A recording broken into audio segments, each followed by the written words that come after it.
Welcome everybody, my name is Marcus Stone, and in this video you will learn how you can change easily language in Gmail and what you should do. So what you want to do is be in a Gmail account. Then on the right upper corner, click on your profile picture, I would say. Now go to manage your Google account.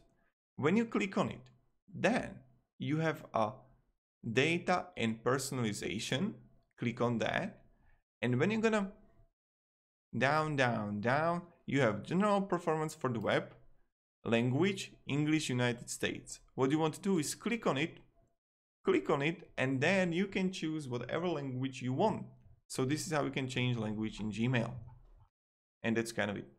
Thank you very much everybody for watching. If you enjoyed this video, you can support me and subscribe. I'll be really thankful for that. And also write me down below in the comments what else would you like to learn, and I will make a tutorial on it. Thank you, have a great day, and see ya guys in another video.